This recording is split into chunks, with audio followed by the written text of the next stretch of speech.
Le 17e Festival international des cinémas d'Asie de Vesoul s'ouvre le 8 février, l'occasion de découvrir des films, des réalisateurs venus de toute l'Asie géographique, du Proche à l'Extrême-Orient. 90 films seront présentés, dont une vingtaine inédits en France. Et cette édition met à l'honneur la Corée et le Cambodge. Les festivaliers pourront ainsi voir ou revoir l'important, c'est de rester vivant. C'est votre film, Roshan Saïd-Nattar. Merci beaucoup d'être avec nous. Alors, ce film, c'est aussi votre histoire. Vous êtes une rescapée des camps Khmer. Et vous avez voulu retourner dans ce pays, retourner là où vous avez été retenue prisonnière, alors prisonnière à camp ouvert, on peut dire. Vous aviez vraiment envie de témoigner de votre histoire, de celle aussi de ces victimes de Pol Pot? Après cette période de génocide de Khmer Rouge, nous tous, nous avons besoin vraiment de parler de cette époque parce que c'est une période très traumatisante. Après cette période de 3 ans, 8 mois et 20 jours, tout a été décimé. Culturellement, humainement, économiquement, et voire même perdre notre identité. Vous étiez une petite fille à cette époque-là et vous êtes avec votre maman, même vous êtes séparés, vous racontez ça. Alors vous mêlez archives, fiction et aussi témoignages, puisque vous retournez avec votre mère et votre petite fille. Vous avez vraiment... comment vous avez préparé ce film ? J'ai préparé depuis très longtemps l'idée de faire un film sur cette courte période Khmer Rouge parce que pour moi c'est voilà, j'ai connu ça, donc j'ai jamais vu, donc il a fallu témoigner. Et comme en ce moment il y a un tribunal et que personne n'a pu beaucoup trouver des traces pendant cette période à part les images de propagande.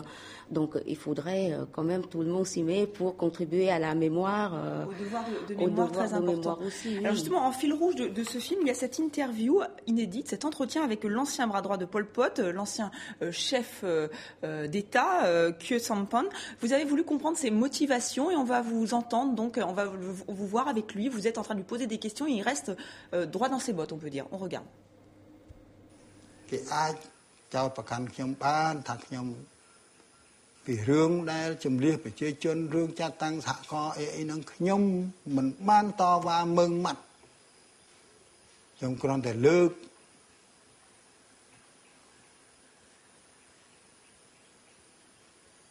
ដូច្នេះតើអានឹង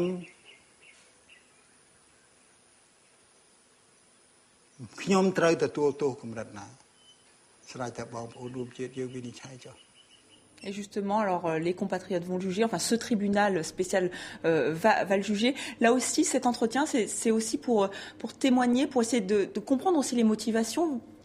Moi, j'ai cherché à comprendre comment un être humain comme tel que Khieu Samphan, qui est un homme éduqué, il a eu quand même sa thèse de doctorat en économie à la Sorbonne à Paris, comment il a pu faire ça à son propre peuple.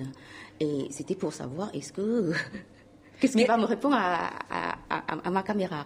Et le fait que je suis restée chez lui plus de 2 semaines, et voilà, avec la caméra, on peut comprendre que malgré toutes ces phrases qu'il a dénié, tous les actes, le résultat commis par les Khmer Rouges, il a quand même décrit l'endroit où il a été, ce qu'il a vu, ce qu'il a entendu, quand même.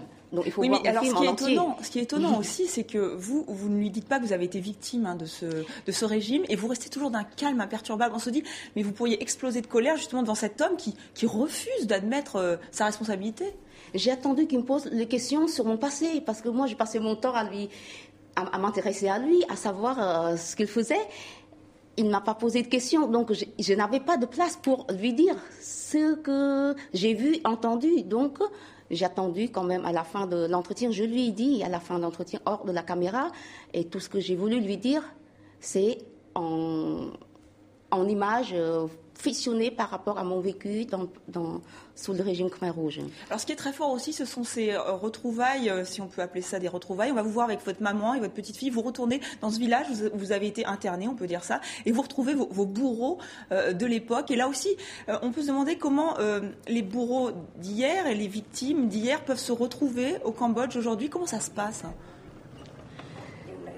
C'est que dans tout le pays entier, tous les paysans à l'époque étaient privilégiés comme notre bourreau des gens des villes.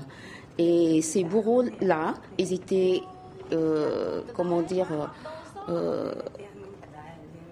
condamnés quelque part à respecter l'ordre de l'organisation. Les bourreaux étaient aussi des victimes. Voilà. La preuve, quand j'arrivais à ce village, j'ai été très surprise aussi que le chef du village, qui a tué beaucoup de membres de ma famille, s'est fait tuer lui-même par les Khmers rouges parce que je suis allée pour le chercher et on m'a annoncé qu'il a déjà été tué par les Khmers rouges parce qu'il a laissé une cousine à moi vivant, dénoncée par un de ses collègues. Et c'est par le cinéma justement qu'on peut parler de ce passé douloureux entre Cambodgiens. C'est ce que vous espérez, ce que vous voulez faire? Je pense que le cinéma permet aussi de mettre tous les souvenirs, toute la douleur, tout notre vécu aussi, notre vécu douloureuse, de mettre en image, en son.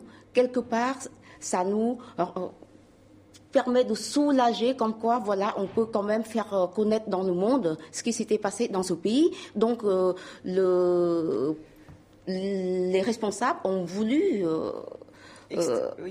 ont voulu effacer, ont voulu même ne pas laisser aucune trace de se passer. Et c'est là votre rôle. Et c'est aussi le rôle de festivals comme celui de Vesoul, parce que oui, pour l'instant, il n'a pas été vraiment distribué, votre film, on n'a pas pu vraiment le voir. Et ces festivals comme celui de Vesoul permettent d'avoir une fenêtre ouverte?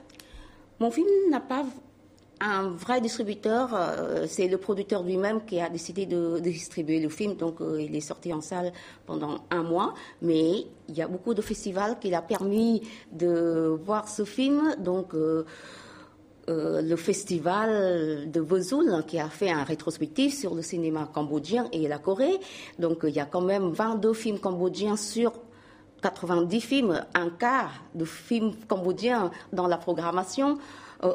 Un quart de la programmation. Voilà, on a compris un quart oui, c'est ça. Donc, pour moi, c'est un grand honneur, ça fait très plaisir. Voilà. Très bien. Écoutez, nous aussi, ça nous a fait vraiment plaisir de vous recevoir. Merci beaucoup d'être venu sur le plateau de TV5 Monde, Roshan Sen-Nattar. Et d'ailleurs, je signale qu'il y aura un hommage qui sera rendu aussi au réalisateur iranien Jafar Panahi, qui est toujours condamné à 6 ans de prison et 20 ans d'interdiction d'exercer son métier de cinéaste.